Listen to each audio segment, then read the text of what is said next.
வணக்கம். சத்யேந்திரா பேசிட்டு இருக்கிறேன். என் சேனல் பேர் சத்யேந்திரா ஃபிலிம் கிரிட்டிக். தயவுசெய்து நிறைய பேர் சப்ஸ்கிரைப் பண்ணுங்கள். அப்படியே உங்கள் ஃப்ரெண்ட்ஸுக்கு கூட ஃபார்வர்ட் பண்ணுங்கள்.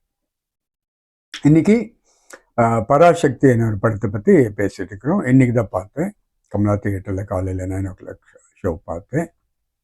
பராசக்தி என்னோட நமக்கு டக்குன்னு ஞாபகம் வருது, சிவாஜி கணேசன் நடித்த படம் 60 years பேக். கலைஞர் தான் அது அந்த படத்துக்கு டைலாக் எழுதியிருப்பாங்க. டைலாகு, ஸ்க்ரீன் பிளே அதெல்லாம் எழுதியிருப்பாங்க. அந்த படத்துக்கும் இந்த படத்துக்கும் எதனா சம்மந்தம் இருக்கான்ட்டு லைட்டாக இருக்கு. அதை நான் கடைசியில் நான் சொல்கிறேன்.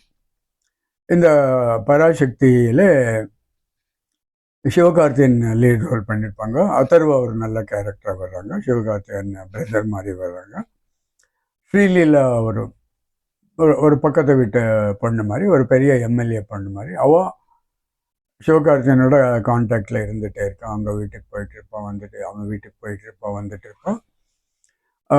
ஆக்சுவலி கிளாமர் கேரக்டர் கிடையாது. ஸ்ரீலீலா கேரக்டர் ஒரு கீர்த்தி சுரேஷ் சாவித்திரின்னு ஒரு படத்தில் நடித்தான். ஸோ அந்த மாதிரி காஸ்டியூம்ஸு, அந்த மாதிரி போனிடைலு எல்லாம் கட்டிட்டு வர்றான். எல்லோரும் ரொம்ப நல்லா பர்ஃபார்ம் பண்ணியிருக்காங்க. சிவகார்த்திகேயன் நல்லா பண்ணியிருக்காங்க, அதர்வா பண்ணியிருக்காங்க. ஜெயம் ரவி ஆக்சுவலி ஒரு நெகட்டிவ் ரோலில் வர்றாங்க. வில்லன் கிடையாது, ஒரு நெகட்டிவ் கேரக்டர். நல்ல கேரக்டர், நல்லா பண்ணியிருக்காங்க. இன்னொன்று நிறைய நிறைய சின்ன சின்ன கேமியோஸ் எல்லாம் வரும். நிறைய கேமியோஸ் எல்லாம் வருது, வேறு ஸ்டேட்லேருந்து நடிக்கிறவங்க. ஸோ அந்த மாதிரி கேரக்டர்ஸ் எல்லாம் இருக்குது. இந்த படத்து கதை என்ன லைட்டாக சொன்னால், 61, 62, ஸோ அந்த மாதிரி டைமில் டெல்லி கவர்மெண்ட்டு நீங்கள் எல்லாம் ஹிந்தி கற்றுக்கிட்டே ஆகணுன்ட்டு ஒரு ஒரு ஒரு ரூல் கொண்டு வராங்க. அது முக்கியமாக அது சவுத் இந்தியாவை பாதிக்கும். கர்நாடகா, கேரளா, ஆந்திரா, தமிழ்நாடு. அப்படி ஒரு ரூல் கொண்டு வந்துட்டோம், நிறைய ப்ராப்ளம்ஸ் ஆகிடும். ஏன்டா இப்போ நான் ஒரு லாங்குவேஜ் எக்ஸ்பர்ட்டு. நான் ஒரு லாங்குவேஜ் படிக்கிறது, எழுதுறதுக்கு, கற்றுக்கிறதுக்கு எனக்கு 4 years ஆச்சு. 4 years. 10-15 அஃபிஷியலாக எக்ஸாம் எல்லாம் எழுதி. ஸோ எனக்கு அந்த லாங்குவேஜ் படிக்க தெரியும், பேச தெரியும், எல்லாம் தெரியும்.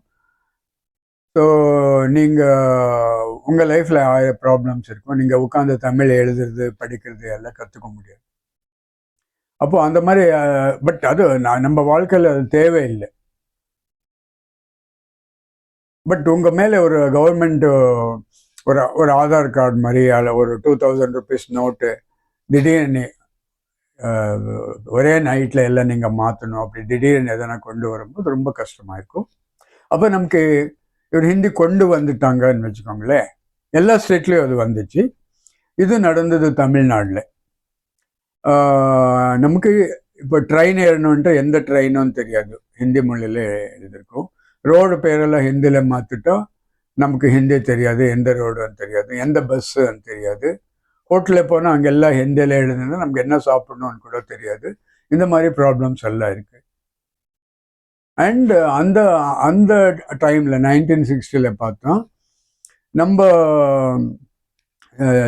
சீஃப் மினிஸ்டர் எல்லாம் இருந்தாங்க இல்லையா, அவங்கள யாரும் அவ்வளோ நல்லா இங்கிலீஷ் பேசலை. காமராஜர் இருக்கட்டும், அண்ணா இருக்கட்டும், இல்லை கருணாநிதி இருக்கட்டும், ரொம்ப நல்ல இங்கிலீஷ் பேசல. அவர் ரொம்ப தமிழ் தான் ஸ்ட்ராங்காக பேசிகிட்டு இருந்தாங்க. ஸோ இந்த மாதிரி இப்படி வரும்போது கதையில் 2 இளைஞர், அதர்வா அப்புறம் சிவகார்த்திகேயன், 2 பேரும் ஒரே ஃபேமிலி பிரதர்ஸாக இருக்காங்க. ஒரு வாட்டி அதர்வா இப்போ ஸ்டூடெண்ட்ஸோட போயிட்டு இந்த ப்ராப்ளம் வரும்போது, ஹிந்தி திணிக்கும்போது ப்ராப்ளம் வரும்போது ஒரு ட்ரெயினை சுட்டுடுறாங்க. ட்ரெயினை சுட்டுட்டு, பட் சுடுறதுக்கு முன்னாடி அதில் இருந்த அப்பாவி ஜனங்களெல்லாம் வெளியே வர வச்சுட்டு, கொஞ்சம் எம்எல்ஏஸ் அவர் இருப்பாங்க, அந்த ட்ரெயினை சுட்டுடுறாங்க, ஃபயர் பண்ணிடுறாரு. ஸோ கவர்மெண்ட்டுக்கும் இவருக்கும் கிளாஷ் வந்துட்டே இருக்கு. அப்போ இதில் சிவகார்த்திகேயன் கூட இன்வால்வ் ஆகிடுறாரு. இந்த ஹிந்தி அபாலிஷ் பண்ணுற மாதிரி அந்த மாதிரி சுச்சுவேஷனில் எல்லாம் கடைசியில் அவங்க ஜெயிச்சாங்களா இல்லையான்னு கதை. பட் கடைசியில் பார்த்தா நீங்கள் ரயில்வே ஸ்டேஷனில் சிவகார்த்திகன் ட்ரூப்க்கு அவங்க டீமுக்கு சப்போர்ட் பண்ணுறதுக்கு கேரளா இந்த ஆள் வந்திருப்பாங்க, கர்நாடகா இந்த வந்திருப்பாங்க, தெலுங்கு இந்த வந்திருப்பாங்க, மகாராஷ்டிரா இந்த வந்திருப்பாங்க.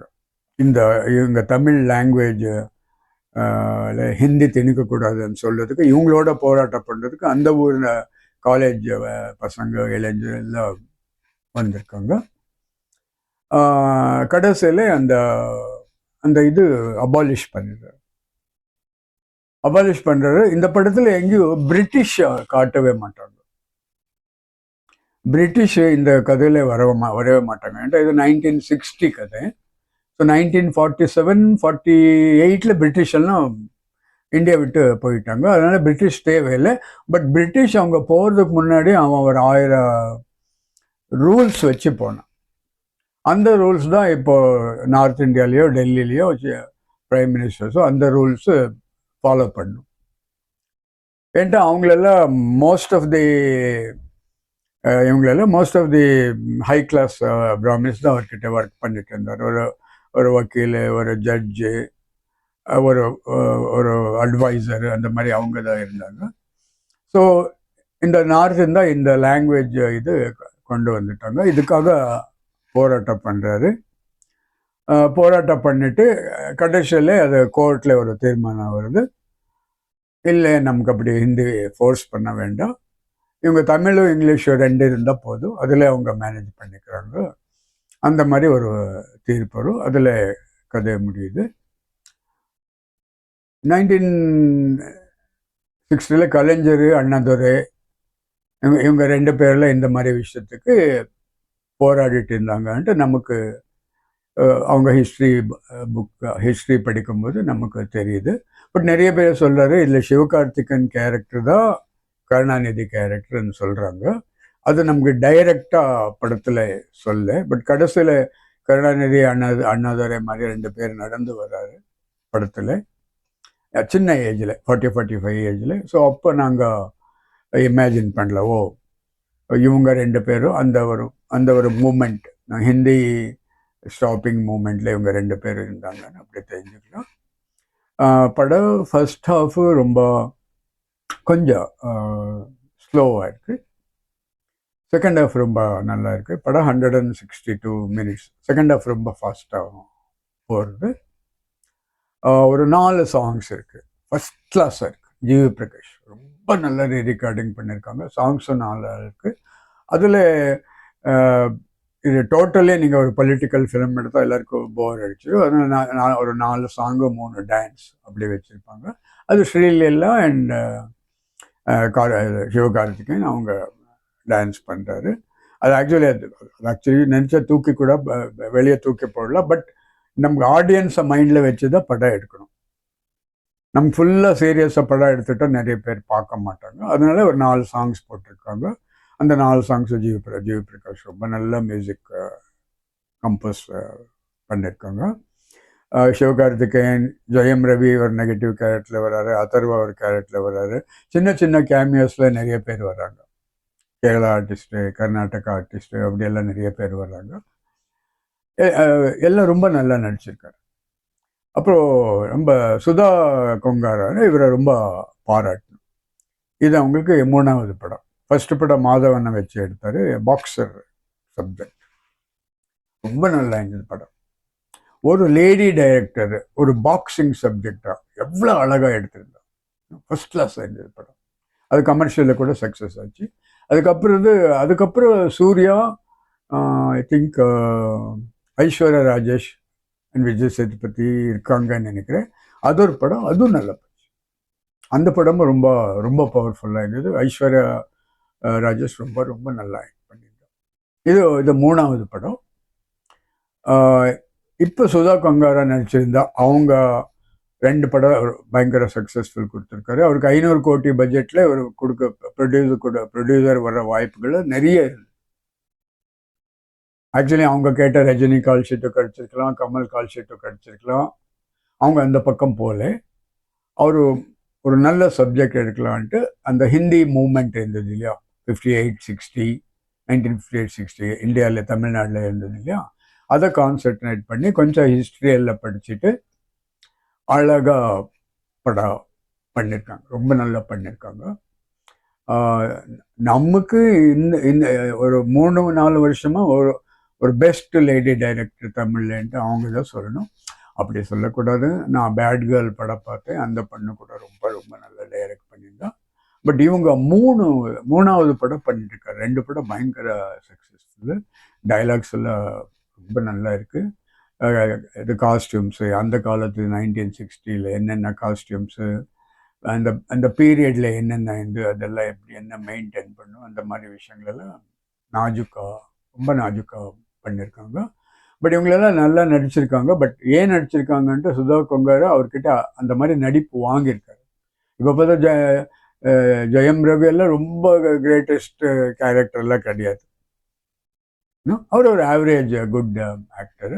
பட் அவங்கக்கிட்ட எல்லாம் ரொம்ப நல்லா பியூட்டிஃபுல்லாக ஒர்க் வாங்கியிருக்காங்க அதர்வா கிட்ட எல்லாம். இந்த படத்தில் பார்த்தா அங்கங்கே இது டப் சவுண்டு சிங்க் பண்ணியிருக்காங்க. ஒருவேளை சென்சாரில் மிஸ் ஆகிருக்கு. சிவகார்த்திகேயன் அம்மாவோ பாட்டியோ ஒரு அம்மா இருக்குது.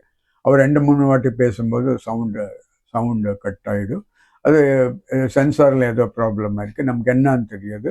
திடீர்னு வாய்ஸ் வராதனால அவள் பேசும்போது ஸோ நாங்கள் அப்படி நினச்சிக்கலாம். இந்த ப்ராப்ளம் கர்நாடகாவில் நடந்திருக்கும், கேரளாவில் நடந்திருக்கும், ஆந்திராவில் நடந்திருக்கும். பட் அதுக்காக யார் யார் என்ன எங்கே போராடினாலும் நமக்கு தெரியாது. நம்ம தமிழ்நாடு ஹிஸ்டரியில் யார் யார் அதுக்காக போராடினாங்க அதுதான் சப்ஜெக்டு.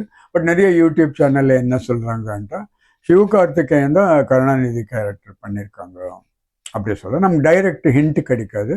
அப்படி தான் நிறைய பேர் பேசிட்டு இருக்காரு. இது பராசக்தியின் பேர் வச்சிருக்காங்க. ஆக்சுவலி பராசக்தின்ட்டா பெண் கடவுள். ஆக்சுவலி பராசக்தியில் சிவாஜி கணேசன் நடித்த படத்தில் அண்ணா தங்கச்சி லவ் ஸ்டோரி தான் ரொம்ப இம்பார்ட்டன்ட். அண்ட் அவர் ஒரு இடத்துல போயிட்டு ஏதோ சோகமான சீனில் போயிட்டு கடவுளை கேட்குறாரு, நீ கடவுளா கல்லா? அது பெரிய கான்ட்ரவர்சி ஆயிடுச்சு அந்த டைமில். அந்த டைலாக் தூக்கிட்டு அதுக்கப்புறம் ரிலீஸ் பண்ணாங்க. அப்படி எல்லாம் சொல்கிறாங்க. மியூசிக் ரொம்ப நல்லா இருக்குது. படம் கொஞ்சம் ஸ்லோ, இன்டர்வல் மேலே கொஞ்சம் நல்லா பிக்கப் ஆகிடும். இது சப்ஜெக்டுக்காக பாராட்டணும், டெக்னிக்கல் ரீசன்ஸ்க்காக பாராட்டணும், இந்த காஸ்டியூம்ஸ்க்காக பாராட்டணும்.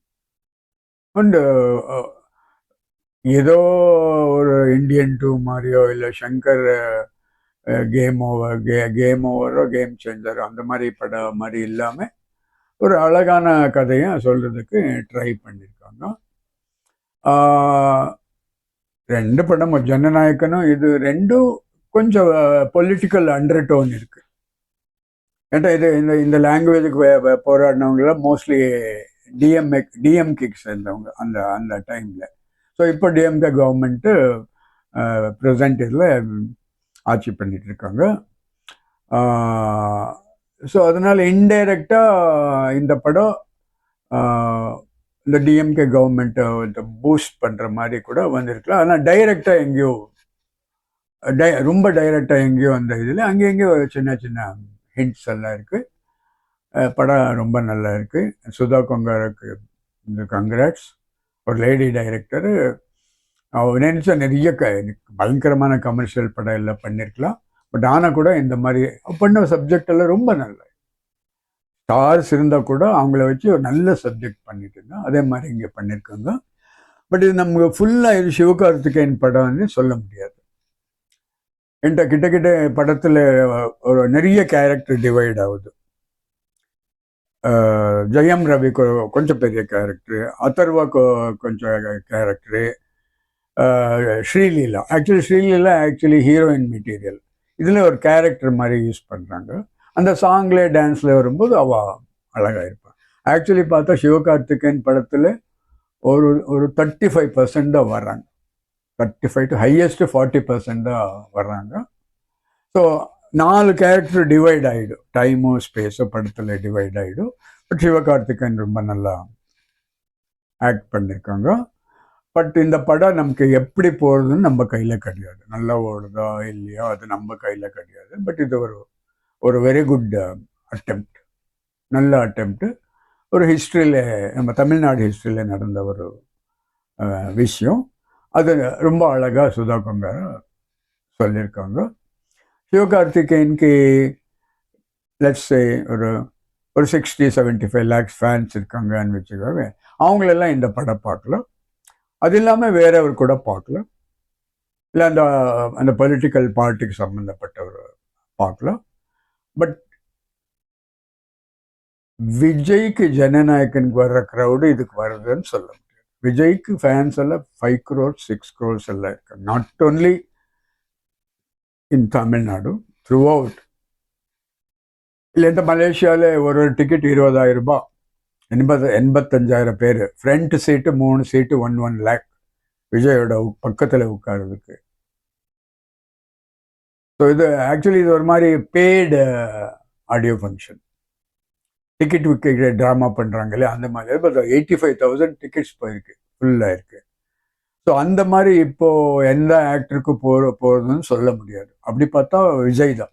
வேறு எந்த ஸ்டார் போனால் கூட அத்தனை பேர் வர்றாங்களோ இல்லையோ தெரியல. அந்த அளவுக்கு மலேசியாவில் விஜய் அவ்வளோ கொண்டாடுறாரு. விஜய் படம் நல்லா இருக்கோ நல்லா இல்லையோ, அவர் கேசரி இந்த படம் எடுத்திருக்காரு, கதையை நமக்கு தெரியாது. ரீசெண்டாக ஒருத்தர் வந்து சொல்கிறாரு பாபுன்னு ஒரு சிவாஜி கணேசன் படத்தில் எடுத்திருக்காருன்ட்டு. ஆக்சுவலி விஷயம் இது கிடையாது. இந்த மாதிரி சப்ஜெக்டில் நிறைய கொரியன் சைனீஸ் படங்கள் வந்திருக்கு. என்னன்ட்டு 2 பேரும் ஒரே கதையாக எழுதியிருப்பாங்க.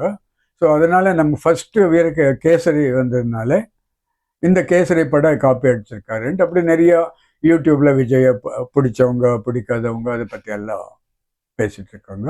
படம் ரொம்ப நல்லா இருக்குது, போய் பாருங்க. எனக்கு இப்போ வர படத்துலலாம் என்ன பிடிக்கலன்ட்டா, இந்த படத்தில் நிறைய ஃபயர் வந்துட்டே இருக்கும் இந்த படத்தில். அப்போ எங்கே பார்த்தா க்ரீன் மேட்டு ப்ளூ மேட்டு, க்ரீன் மேட்டு ப்ளூ மேட்டுன்னா நமக்கு ஒரு சந்தோஷமாக ஒரு நதியை பார்க்க முடியல, ஒரு பேக்ரவுண்ட் பார்க்க முடியல, ட்ரீ பார்க்க முடியல, எல்லாம் க்ரீன் மேட்டு. ஆக்சுவலி ஃபயரை பார்த்துக்கோங்க. ஐ மீன் ரியலில் ஃபயர் எரியுதுன்னு வச்சுக்கோங்களேன், அது கொஞ்சம் தான் எரியும். எடுத்த உடனே இப்படி ஃபுல்லாக எரியாது, கொஞ்சம் எரியுது. அதுக்கப்புறம் வேவ்ஸ் வருது. அதுக்கப்புறம் ஆல்சோ கொஞ்சம் டைம் லைட் ப்ளூ கலர் வருது அந்த ஃபயரில். அதுக்கப்புறம் லைட்டாக ஒரு பிங்க் கலர் வருது. அதுக்கப்புறம் அந்த ஃபயர் எரியும் போது நிறைய வாட்டி டப் டப் டப் அப்படியெல்லாம் சத்தம் வருது.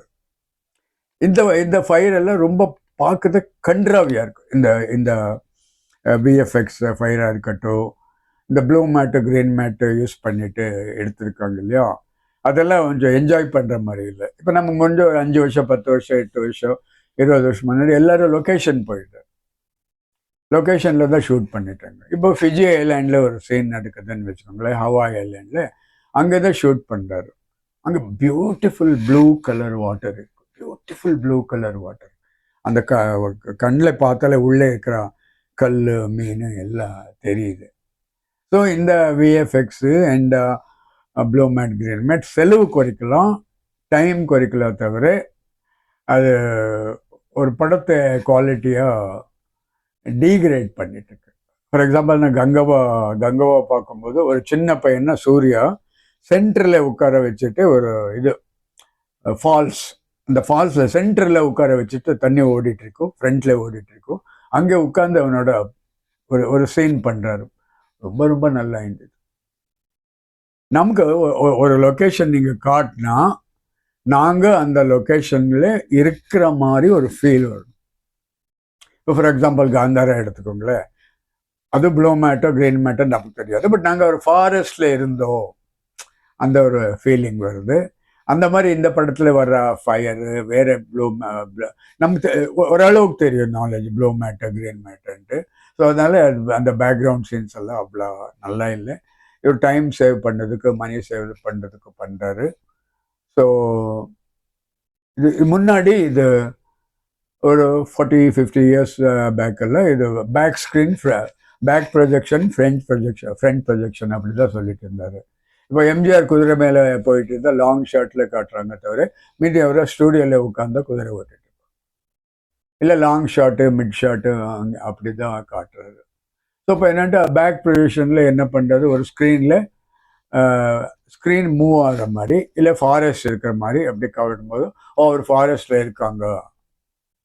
பர்டிகுலரில் நமக்கு சினிமா நாலேஜே இல்லைன்ட்டு நமக்கு அந்த மாதிரி விஷயங்களை ரொம்ப என்ஜாய் பண்ணோம். நம்ம அந்த மாதிரி பேக் ப்ரொஜெக்ஷன் ஒன்று இருக்குது, ஃப்ரண்ட் ப்ரொஜெக்ஷன் ஒன்று இருக்குன்ட்டு யாருக்கும் தெரியும். நம்ம சினிமாவுக்கு வந்த பிறகு ரொம்ப நாளுக்கு அப்புறம் தான் இதுதான் பேக் ப்ரொஜெக்ஷன், இதுதான் ஃப்ரண்ட் ப்ரொஜெக்ஷன் அப்போ தெரிஞ்சிச்சு. இந்த back projection front projection extension தான் blue matte and green matte. ரொம்ப சகிக்க முடியல என்னாலே. படம் கொஞ்சம் லெங்க்த்து தான், 162 மினிட்ஸு. பட் ரொம்ப நல்லா பண்ணியிருக்காங்க. வேறு படத்தை பார்க்கும்போது 500 கோடி ரூபாய்க்கு படம், 600 கோடி ரூபாய் படம், ஒரே ஃபயரிங்கு, கார் சேஸிங்கு, 10 ஃபைட்டு, ஒரே ஃபைட்டு 25 நிமிஷம், அதெல்லாம் பார்க்குறதோட இந்த படம் அழகாக பார்க்கலாம், அழகாக பண்ணியிருக்காங்க. படம் நல்லா ஓடட்டும். தேங்க்ஸ். சத்யேந்திரா பேசிட்டுருக்கு. சத்யேந்திரா ஃபிலிம் கிரிட்டிக் என்ன சேனல் பேர். தயவுசெய்து மெம்பர் ஆகிடுங்க, ஃபார்வர்ட் பண்ணுங்கள். ரொம்ப தேங்க்ஸ்.